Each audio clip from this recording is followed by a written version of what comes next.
Assalamualaikum warahmatullahi wabarakatuh. Tidak terasa kita sudah memasuki akhir dari semester 1 tahun ajaran 2021-2022. Artinya kalian akan segera menjelang pekan ujian. Ujian praktikum lab kimia akan dilaksanakan pada tanggal 8 sampai 12 November 2021 di jadwal kelas lab kimia masing-masing secara Vkon. Video ini dibuat sebagai pengganti kelas Vkon lab kimia yang ditiadakan karena adanya kegiatan EduFair. Oleh sebab itu, mohon dipelajari dengan baik video ini karena berisi mengenai review materi ujian praktikum semester 1 agar kalian siap menghadapi ujian dan memperoleh hasil yang maksimal. Selain itu juga kalian bisa mengunduh file kisi-kisi ujian praktikum kimia di ruang belajar sebagai bahan belajar di rumah. Ada yang masih ingat kita sudah melakukan praktikum apa saja selama 1 semester ini? Betul ya, kita sudah melakukan 3 judul praktikum. Lebih tepatnya, kalian sudah melihat video praktikum mengenai ketiga judul ini. Yang pertama adalah pengenalan alat praktikum kimia, yang kedua pemisahan campuran, dan yang terakhir adalah menaksir massa NaCl dan volume air. Baik, kita akan review satu persatu. Praktikum pertama yang kalian lakukan adalah pengenalan beberapa alat praktikum kimia. Kalian melihat video Ibu Tin menjelaskan mengenai beberapa alat yang dilakukan di lab kimia beserta fungsinya. Apa tujuan praktikum ini? Tujuannya tentu saja agar kalian dapat mengenal alat-alat yang digunakan dalam praktikum kimia dengan cara mengamati, menggambar, dan menyebutkan fungsi. Alat-alat apa saja yang ditunjukkan oleh Ibu Tin di dalam video kemarin? Nah, ada 38 alat ya. Nah, nanti kita akan bahas satu-satu. Nah, alat yang pertama adalah pipet volume seukuran yang bentuknya panjang seperti ini dengan ada sedikit gelembung di tengahnya. Bedakan dengan pipet ukur yang bentuknya seperti ini. Kalau pipet ukur, dia bentuknya hanya lurus saja tanpa ada gelembung di tengahnya. Ya, fungsinya apa? Pipet volume seukuran dan pipet ukur fungsinya sama, yaitu untuk memindahkan cairan dari satu wadah ke wadah yang lain. Tetapi ada perbedaan di sini ya. Nah, perbedaannya biasanya kalau untuk pipet volume seukuran digunakan untuk volume yang jumlahnya kecil dan digunakan untuk analisis dengan tingkat ketelitian yang tinggi. Nah, volume yang dapat diukur dengan volume pipet seukuran ini hanya satu volume saja. Hanya satu volume tertentu. Sedangkan untuk pipet ukur, volume yang dapat diukur dapat beberapa volume. Gitu ya. Nah, dapat beberapa ukuran karena di sini ada skala pengukuran volume. Alat berikutnya adalah pipet tetes yang bentuknya seperti ini. Ya, sama seperti fungsi pipet sebelumnya, pipet tetes ini berfungsi untuk memindahkan cairan dari satu wadah ke wadah yang lain. Bedanya untuk pipet tetes ini, volume cairan yang digunakan itu adalah tetes demi tetes. Ya, nah kemudian alat berikutnya adalah termometer. Yang kalian lihat di sini, ini adalah gambar termometer alkohol karena di sini cairannya merah. Ya, nah ini yang biasanya digunakan di laboratorium atau ada juga termometer digital seperti ini. Nah, termometer ini ada ukurannya ya. Nah, biasanya mulai dari minus 10 derajat Celcius sampai 110 derajat Celcius. Jadi pengukurannya hanya bisa digunakan untuk suhu pada rentang tersebut. Gitu ya. Jadi kalau di luar rentang tersebut tidak dapat diukur oleh termometer tersebut. Jadi masing-masing termometer memiliki ukurannya sendiri. Apa fungsinya termometer? Sudah tentu untuk mengukur suhu. Ya. Nah, kemudian alat berikutnya adalah batang pengaduk yang bentuknya seperti ini. Ini terbuat dari kaca. Fungsinya adalah untuk mengaduk zat ketika kita melakukan praktikum. Nah, berikutnya di bawah ini ada kawat nikrom. Kawat nikrom ini bentuknya seperti ini ya. Nah, nikrom itu adalah campuran dari nikel dan krom. Nah, apa fungsinya? Fungsinya adalah untuk mengidentifikasi suatu zat dengan cara uji nyala. Nah, jadi kalau kalian lihat di sini, di ujung kawat ini ada bulatan. Ya, jadi kalau misalkan kita mau menguji apakah larutan tersebut mengandung unsur tertentu, kawat ini nanti dicelupkan ke dalam larutan tersebut, kemudian nanti dibakar. Warna bakarnya akan menunjukkan warna tertentu. Nah, itu yang disebut dengan uji nyala, ya. Nah, oke. Berikutnya adalah alat spatula porselen yang seperti ini ya. Jadi seperti sendok tapi terbuat dari porselen. Ukurannya mungkin sekitar 1 sendok teh gitu ya. Nah, kalian kan sudah lihat videonya. Nah, ini apa fungsinya? Fungsinya itu adalah untuk mengambil larutan dalam jumlah kecil gitu ya. Nah, jadi mengambil larutan, menyendok larutan dalam jumlah kecil. Spatula porselen ini tidak mudah bereaksi dengan zat. Makanya aman digunakan untuk mengambil larutan jenis apapun. Nah, berikutnya di sini ada spatula logam. Nah, di sini ada macam-macam spatula ya, yang tidak ada itu spatula kayu, karena kalau spatula kayu itu digunakan di dapur untuk memasak ya. Nah, spatula logam itu seperti ini bentuknya yang kecil. Nah, ini fungsinya apa? Untuk mengambil zat padat dalam jumlah kecil. Atau ya, nah ujungnya ini kan ada yang seperti ini ya, datar.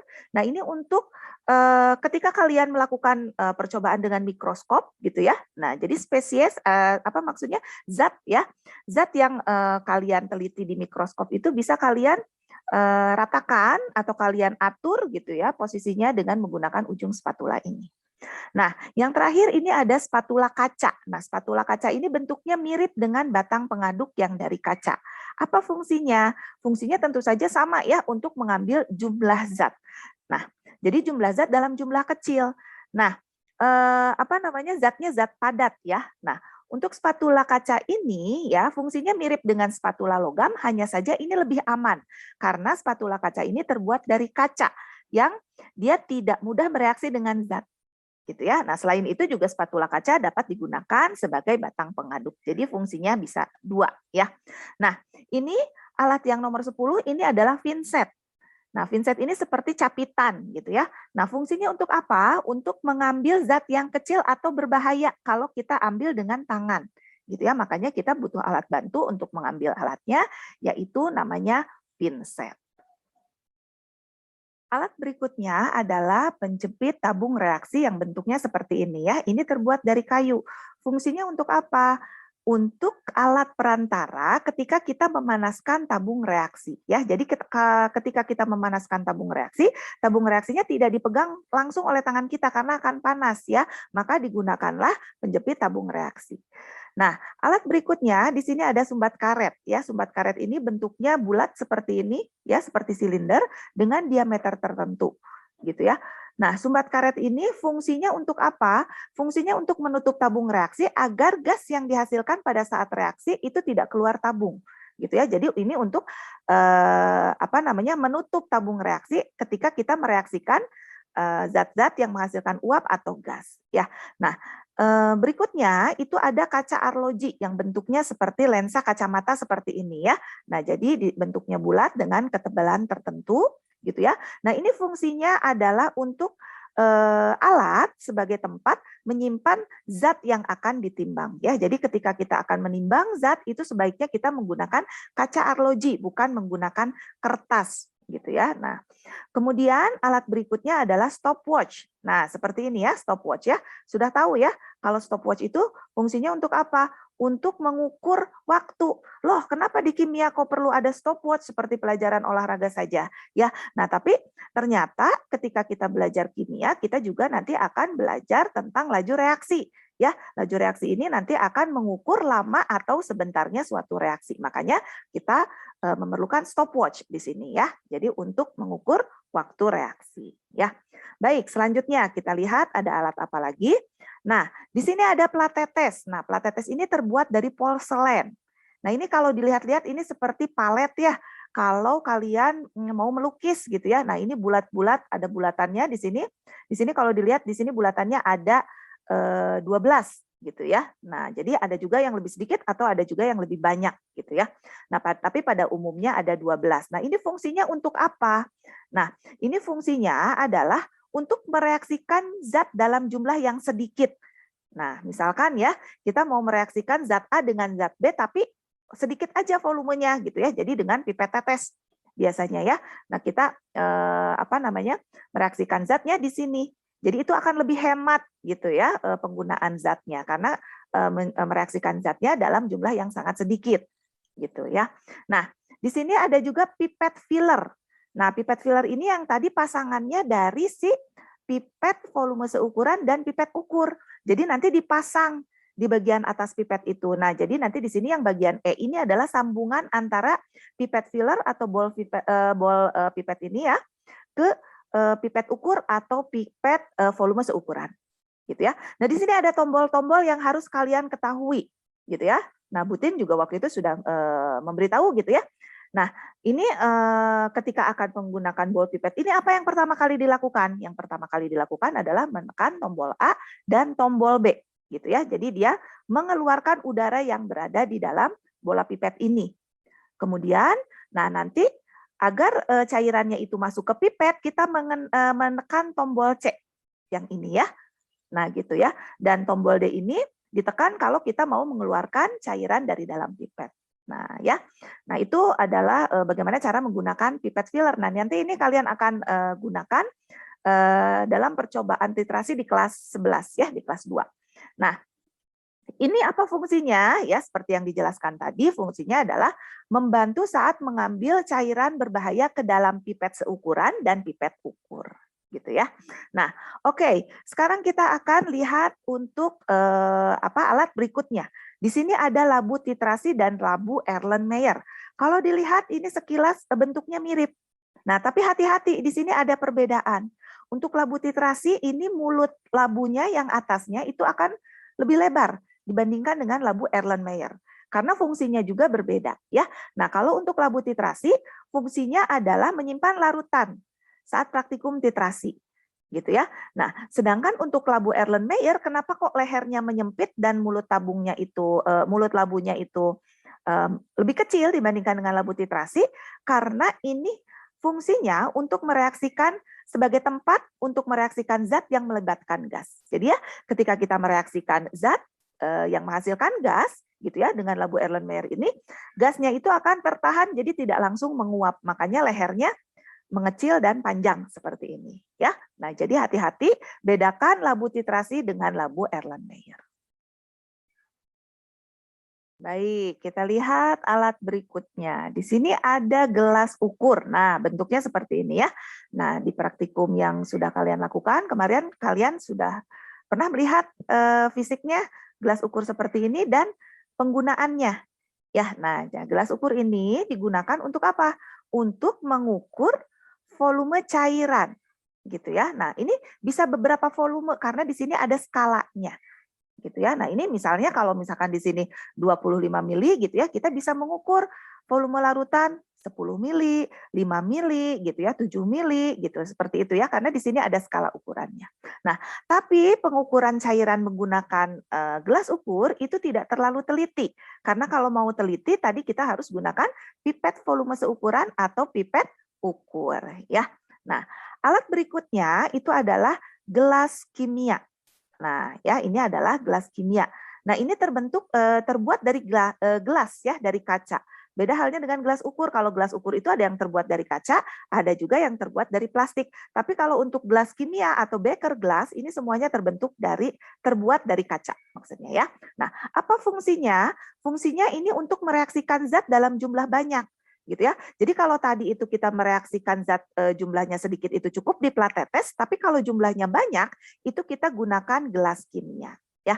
Nah, berikutnya di sini ini kalian sudah tahu ya, sudah sering melihat ini di dapur juga ya. Nah, kalau di lab kimia, corong ini terbuat dari kaca ya. Nah, ini fungsinya untuk apa? Untuk membantu memasukkan cairan ke dalam buret. Nah, apa itu buret? Nah, nanti ya buret itu adalah panjang ya, seperti pipa panjang seperti itu. Nah, di bawahnya itu ada keran. Nah, itu digunakan untuk praktikum titrasi ya. Nah, nanti praktikum itu akan kalian lakukan di kelas 11 ya. Nah, kemudian selain itu juga corong berfungsi untuk apa nih? Waktu praktikum pemisahan campuran kalian sudah melihat corong digunakan sebagai apa? Nah, sebagai alat bantu ketika kita melakukan filtrasi Ya, nah jadi terlebih dahulu corongnya itu dilapisi dengan kertas saring ya. Nah, kemudian alat berikutnya adalah labu ukur yang seperti ini ya, panjang dengan bulat di bawahnya. Ini fungsinya apa? Fungsinya adalah untuk membuat larutan standar dengan volume tertentu. Jadi larutan standar ini digunakan untuk larutan untuk percobaan-percobaan yang sifatnya kuantitatif. Jadi pengukurannya akurat gitu ya. Nah, di sini ada tutup juga. Nah, oke. Kemudian kita lihat alat berikutnya, itu ada tabung reaksi seperti ini ya.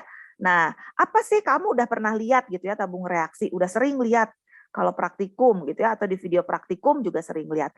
Tapi fungsinya apa? Masih ingat nggak fungsinya apa?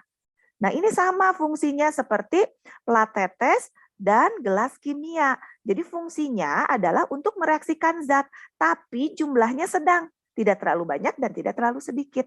Gitu ya. Jadi kita gunakan tabung reaksi. Nah, ini di bawahnya ada pasangan tabung reaksi, yaitu rak tabung reaksi. Tentu saja fungsinya untuk menyimpan tabung reaksi. Karena kalau tabung reaksi diberdirikan saja ya nggak bisa. Ya, jadi dia butuh penyangga. Penyangganya itu adalah rak tabung reaksi. Ya. Nah, kemudian kita lihat alat berikutnya, ini adalah botol semprot.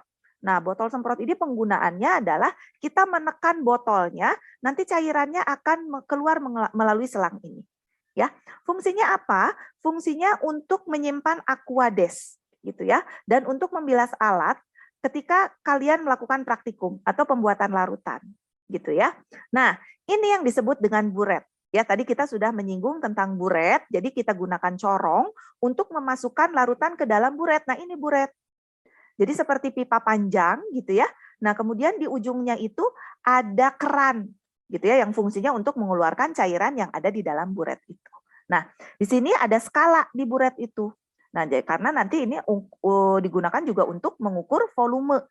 Ya, nah buret ini fungsinya untuk apa? Untuk menyimpan larutan pada saat praktikum titrasi juga ya. Jadi nanti ketika praktikum titrasi ada dua alat utama yang digunakan, buret dan tadi labu titrasi ya. Nah, nanti lebih jelasnya akan kalian lakukan percobaannya di kelas 11 ya.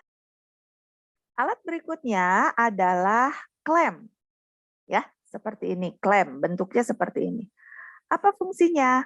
Fungsinya adalah untuk menyangga alat yang dipasang di statif gitu kan ya. Nah, jadi klem ini nanti dipasang di statif. Nah, statif ini yang bawah. Nah, kemudian nanti ada alat yang disangga nih, di sini bisa dijepit alatnya. Jadi klem dan statif itu sebetulnya dia satu paket gitu ya. Nah, jadi klem statif itu fungsinya untuk menyangga alat. Ya, nah kemudian alat berikutnya itu adalah cawan porselen yang bentuknya seperti ini ya, seperti gelas kecil, kemudian ditutup, ada tutupnya. Biasanya ukurannya kecil ya, sebesar sloki atau lebih besar sedikit tapi lebih kecil dari cangkir. Ya, nah cawan porselen ini fungsinya adalah untuk memisahkan zat padat dan cair dengan cara dibakar. Gitu ya. Nah, tutup cawan ini berfungsi untuk mencegah keluarnya zat dari cawan gitu. Jadi, nah ini cawan porselen ini adalah kita akan masukkan campuran yang akan kita pisahkan, gitu kan ya. Nah, kemudian nanti dibakar, gitu ya. Dibakarnya pakai apa? Biasanya pakai oven dibakarnya ya. Nah, kemudian kita lihat alat berikutnya adalah cawan penguapan seperti ini ya, seperti mangkok kecil gitu ya. Nah, ini terbuat dari porselen. Nah, ini kalian sudah lihat alatnya dan kalian juga gunakan ketika pemisahan campuran, yaitu proses kristalisasi ya. Jadi untuk memisahkan zat padat dan zat cair dengan cara dipanaskan gitu ya. Nah, nanti zat padatnya mengendap di sini, zat cairnya menguap ya. Nah, oke, sekarang kita lihat lagi alat-alat apa lagi ya. Nah. Oke, nah kita lihat di sini ada alat lumpang alu gitu ya. Nah, lumpang alu ini satu paket seperti ini. Yang alu yang mana? Ini penumbuk yang panjang. Lumpangnya itu adalah ini, ya wadahnya. Nah, lumpang alu ini digunakan untuk apa? Untuk menghaluskan zat. Ya.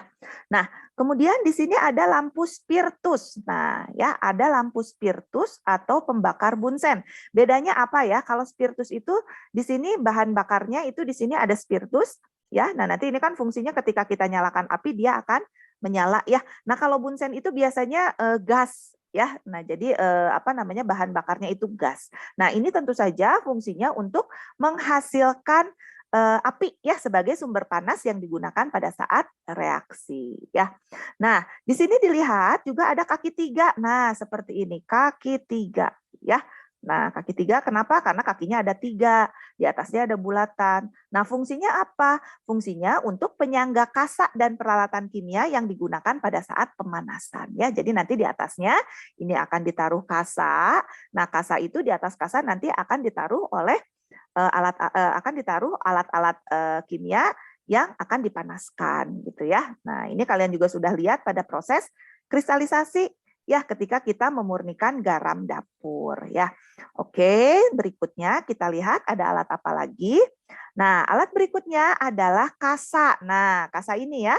Nah, kasa ini digunakan sebagai alat pembatas gitu ya agar api tidak langsung kena ke alat ke alat laboratorium yang dipanaskan gitu ya. Karena kalau kena langsung alatnya nanti pemanasannya itu akan tidak merata gitu ya.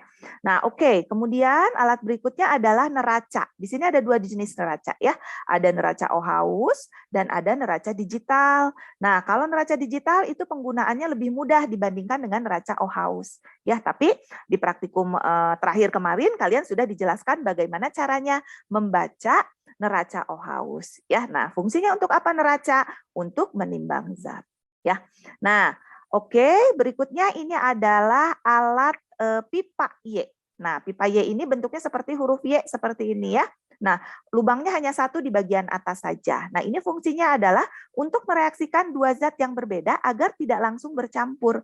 Gitu ya. Nanti zat A-nya ditaruh di kaki yang satu, zat B-nya ditaruh di kaki yang lainnya. Ketika akan direaksikan, tinggal miringkan gitu ya tabung Y-nya sehingga nanti kedua zatnya bercampur gitu ya. Nah, kemudian yang terakhir di sini ada pipa U. Kenapa pipa U? Karena hurufnya bentuknya seperti huruf U. Ya. Nah, pipa U ini akan kalian gunakan nanti kelas 3 ketika melakukan praktikum elektrolisis ya. Jadi ini sebagai tempat larutan yang akan dielektrolisis ya. Nah, demikian review dari alat-alat praktikum kimia yang akan kalian gunakan gitu ya nanti dalam praktikum kimia SMA. Nah ya kesimpulannya di sini bahwa banyak alat praktikum kimia yang terbuat dari kaca atau porselen gitu ya. Karena tujuannya agar tidak mudah bereaksi dengan zat kimia gitu ya. Nah jadi dengan mempelajari fungsi dari alat-alat praktikum kimia diharapkan ketika nanti kita sudah mulai onsite ya, kita sudah mulai belajar kembali normal di sekolah dan sudah mulai melakukan praktikum, kalian sudah tahu, sudah ada bayangan tentang alat-alat laboratorium. Kita lanjutkan untuk mereview materi praktikum yang kedua yaitu pemisahan campuran ya. Nah, pemisahan campuran ini dilakukan dengan tujuan untuk memisahkan campuran dengan beberapa metode pemisahan campuran. Ya, diantaranya filtrasi, kristalisasi, kromatografi, dan destilasi. Nah, kalian harus dapat membedakan dari keempat metode pemisahan campuran tersebut. Apa yang mendasari dari pemisahan campuran, filtrasi, kristalisasi, kromatografi, dan destilasi. Nah, ada 3 pemisahan campuran yang dilakukan pada percobaan ini ya. Yang pertama adalah pemisahan campuran dari garam kotor gitu ya. Jadi kita memiliki garam kotor, kita akan memisahkan garam murni dari pengotornya. Nah, langkah pertama yang dilakukan adalah pelarutan garam kotor. Nah, jadi garam kotornya pertama dilarutkan dulu. Nah, kemudian kalian amati bagaimana keadaan air garam kotornya ya. Kalian sudah mencatatnya di modul ya. Nah, kemudian setelah pelarutan yang dilakukan adalah proses filtrasi seperti ini. Ya, tentu saja ketika kita melarutkan garam kotor itu tidak semuanya larut. Ya, ada yang mengendap, ada sebagian yang mengendap. Nah, kemudian sebelum dilakukan filtrasi, kita lakukan dekantasi dulu. Dekantasi itu adalah pemisahan campuran yaitu cairan dari endapannya. Ya, kemudian kita lakukan filtrasi dengan menggunakan corong yang dilapisi dengan kertas saring sampai kita nanti mendapatkan filtrat. Filtrat itu adalah hasil dari filtrasi atau penyaringan ya. Nah, kalian ada amati keadaan filtratnya seperti apa gitu ya, warnanya seperti apa, itu sudah tertulis di jurnal ya. Nah, setelah proses filtrasi dilakukan, maka filtrat hasilnya itu dilakukan pemanasan ya. Nah, proses ini kita sebut dengan evaporasi atau kristalisasi. Jadi proses ini tujuannya adalah memisahkan zat padat dengan zat cair. Sehingga nanti airnya akan menguap, yang tersisa di cawan penguapan adalah garam murni. Ya, seperti itu. Nah, beberapa pertanyaan yang sudah kalian jawab di modul itu bisa dijadikan bahan belajar ya. Nah, seperti ini. Misalkan ya, diingatkan kembali. Nah, di sini kan ditanyakan, sebutkan zat-zat yang terdapat di dalam filtrat. Nah, filtrat itu hasil penyaringan. Apa saja nih di sini? Nah, di sini ketika di filtrat itu sudah hanya berisi garam, murni, dan air saja. Karena pengotornya sudah tertahan di proses filtrasi tadi ya di kertas saring. Nah, jadi apa yang terdapat di dalam kertas saring? Yang di dalam kertas saring yang tertahan itu adalah zat-zat pengotor ya. Nah, yang terakhir sebutkan zat yang tersisa di cawan penguapan. Nah, di cawan penguapan yang tersisa hanyalah garam murni ya. Nah, seperti itu adalah pemisahan campuran yang pertama. Pemisahan campuran yang kedua adalah kromatografi ya. Nah, alat-alat yang digunakan adalah ya gelas, kertas saring, dan spidol warna serta air ya. Nah, di sini kalian juga sudah melakukan praktikum secara mandiri di rumah dan dilihat dibuat videonya ya sebagai tugas PM. Nah, di sini kita menggunakan tinta spidol yang berwarna hitam, biru, dan merah. Ya, yang harus diperhatikan ketika kita menggunakan metode kromatografi dengan media air di sini adalah spidolnya jangan pakai spidol permanen. Jadi spidolnya harus spidol yang larut dalam air ya. Nah, di sini caranya itu kalian membuat noda di kertas saring ya dari ketiga tinta hitam ini tinta spidol ini, dan kemudian kertas saringnya dicelupkan ke dalam air tapi jangan sampai airnya mengenai tinta tersebut ya. Nah, nanti setelah berapa lama akan dilihat di atasnya akan ada pemisahan warna ya. Nah, di situ kalian dapat menyimpulkan, oh ternyata semakin gelap warna dari spidol, maka komponen penyusun warnanya akan lebih banyak dibandingkan dengan warna-warna spidol yang terang. Ya. Nah, di sini ada pertanyaan. Pertanyaannya adalah, mengapa zat-zat warna pada tinta terpisah dengan menggunakan metode kromatografi kertas? Nah, jawabannya apa? Nah, tadi metode kromatografi itu adalah metode pemisahan campuran berdasarkan perbedaan kecepatan laju alir suatu komponen terhadap suatu medium. Medium yang kita gunakan di sini adalah air. Ya, nah jadi kenapa kok bisa terpisah? Karena ada perbedaan kecepatan rambat dari komponen terhadap suatu medium ya. Nah, oke, sekarang kita lanjutkan ke pemisahan campuran yang terakhir yaitu destilasi. Nah, pemisahan campuran dengan cara destilasi ini dilakukan berdasarkan perbedaan titik didih dari komponen-komponen penyusunnya. Ya, nah set alatnya seperti ini. Di sini ada labu destilasi yang kemudian dipanaskan, ya. Kemudian di sini ada termometer untuk mengukur suhu dan ada pendingin Liebig di sini. Nah, kemudian nanti ada labu tempat menampung uap hasil destilasi. Nah, di sini ketika kita melakukan destilasi adalah yang dilakukan destilasinya itu adalah air teh atau larutan teh. Ya, jadi kita akan memisahkan komponen teh dengan air, gitu ya. Nah, sekarang di sini ada beberapa pertanyaan ya terkait dari proses destilasi ini. Nah, pertanyaannya sebelum kita menjawab pertanyaan, kita lihat dulu prosesnya seperti apa. Nah, campuran yang akan kita pisahkan itu dimasukkan ke dalam labu destilasi, kemudian dipanaskan. Jangan lupa ke dalam labu destilasi ini dimasukkan batu didih. Ya. Nah, nanti komponen yang lebih dulu menguap akan menuju ke pendingin Liebig yang selanjutnya uap tersebut akan menjadi cair ya dan ditampung pada labu penampungan yang ada di nomor 8 ini. Ya, nah ini ada pertanyaan-pertanyaannya adalah yang pertama, apa fungsi air dingin dalam pendingin Liebig? Nah, pendingin Liebig ini yang nomor 5 ya. Nah, air masuk dari nomor 6, kemudian keluar dari nomor 7. Jadi airnya itu harus terus mengalir. Nah, ya, fungsi air dinginnya untuk apa? Untuk mendinginkan, tentu saja sebagai pendingin ya, judulnya saja pendingin. Jadi untuk mendinginkan uap. Nah, nanti kan akan mengalir uap di sini ya. Nah, untuk mendinginkan uap tersebut maka perlu ada air dingin gitu ya. Air dinginnya harus mengalir. Karena kalau tidak mengalir, fungsi mendinginkannya itu tidak ada. Gitu ya. Nah, jadi nanti uap tersebut nanti akan menjadi cair dan ditampung pada labu nomor 8. Ya. Nah, kemudian di sini ada juga pertanyaan, fungsi batu didih dalam labu destilasi itu untuk apa? Ya. Jadi batu didih itu terbuat dari keramik ya, yang ada pori-porinya. Bulatan kecil-kecil seperti bola gitu ya, tapi kecil sekali. Nah, itu dimasukkan 3 atau 4 butir ke dalam labu destilasi dengan tujuan untuk mencegah bumping. Ya, bumping itu apa? Bumping itu cairan yang meletup-letup gitu ya. Nah, jadi ketika cairan dipanaskan, ketika komponen campuran dipanaskan, itu kan pasti akan mendidih. Ya, mendidih itu kan ada peristiwa meletup-letup gitu ya. Nah, menghasilkan gas gitu ya si campurannya. Nah, jadi ketika mendidih, gas yang dihasilkan dari campuran itu akan ditangkap oleh pori-pori yang ada di batu didih itu. Sehingga nanti cairannya tidak akan meletup-letup dan pemanasannya merata. Jadi itu adalah fungsi dari batu didih. Ya. Nah, demikian proses pemisahan campuran yang sudah kita lakukan. Ya. Silahkan dipelajari kembali apa perbedaan dari metode pemisahan campuran yang ada dan tahapan-tahapannya seperti apa.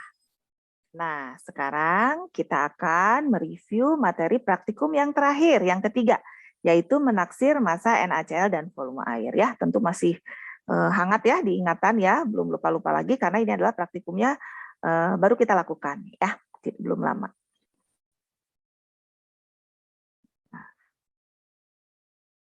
Apa ini tujuannya? Nah, tujuan dari menaksir massa dan volume itu adalah untuk memperkirakan gitu ya.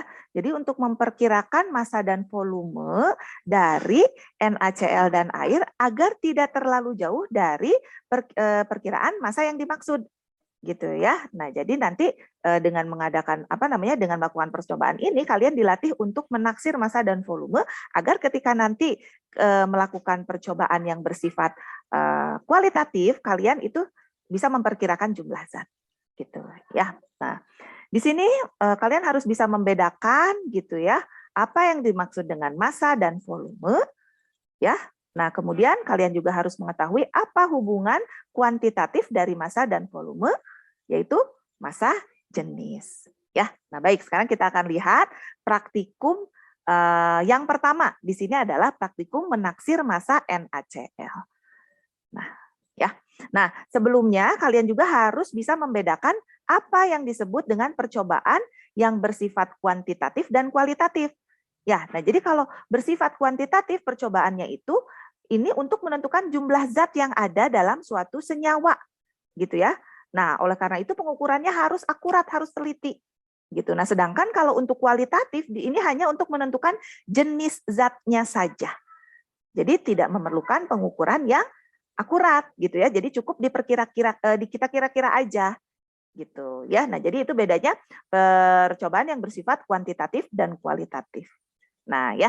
Oke, sekarang kita akan melihat praktikum yang pertama, yaitu menaksir massa NaCl. Langkah pertama yang dilakukan ketika melakukan praktikum ini adalah kalian harus menimbang dulu massa sebagai standar. Jadi NaCl-nya ditimbang dalam beberapa ukuran massa gitu ya, itu sebagai massa standar. Nah, jadi yang sudah dilakukan itu adalah mengukur massa NaCl sebanyak 1 gram, 2 gram, dan 3 gram. Kemudian kita melakukan penaksiran terhadap 1 spatula NaCl, 1 sendok teh NaCl, dan 1 sendok makan NaCl. Nah, kita perkirakan masanya dengan mengacu pada NaCl yang sudah ditimbang pada langkah yang pertama. Ya, jadi langkah pertamanya adalah menentukan massa standar atau menentukan massa yang akan dijadikan acuan gitu ya dengan menggunakan neraca. Nah, kemudian nanti baru kita perkirakan gitu ya berapa massanya. Nah, setelah itu nanti kalian akan tuliskan gitu ya di tabel itu berapa massa perkiraannya. Nah, setelah menuliskan massa perkiraan, kalian kemudian menimbang, menguji.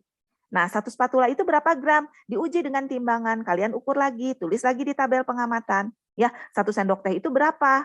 masanya. 1 sendok makan itu berapa? Nah, kemudian sampai kalian nanti akan mendapatkan data di tabel seperti ini.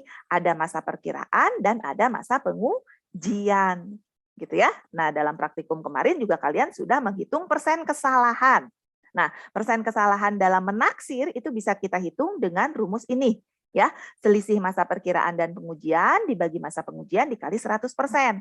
Nah, selisihnya ini adalah harga mutlak ya. Jadi tidak selalu masa perkiraan dikurangi masa pengujian atau masa pengujian dikurangi masa perkiraan. Tidak selalu seperti itu ya. Jadi ini adalah harga mutlak. Jadi hanya selisihnya saja yang dilihat ya. Nah, sebagai contoh adalah kalau kita memperkirakan masa satu spatula itu 0,5 gram, ternyata masa pengujiannya 0,6 gram, maka perhitungan persen kesalahannya adalah selisih dari 0,6 dan 0,5 dibagi 0,6 dikali 100%. Sehingga nanti kita akan dapat hasil 16,67%. Nah, seperti itu ya. Nah, itu adalah rumus untuk menghitung persen kesalahan. Nah, kemudian kita melakukan penaksiran terhadap volume air.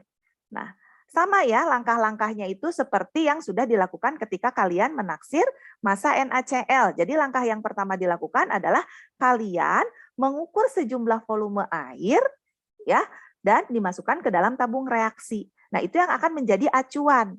Nah, kemudian kalian nanti memasukkan sejumlah air sebanyak 20 tetes gitu ya, 20 tetes air, kemudian ada setengah tabung reaksi, ada sepertiga tabung reaksi.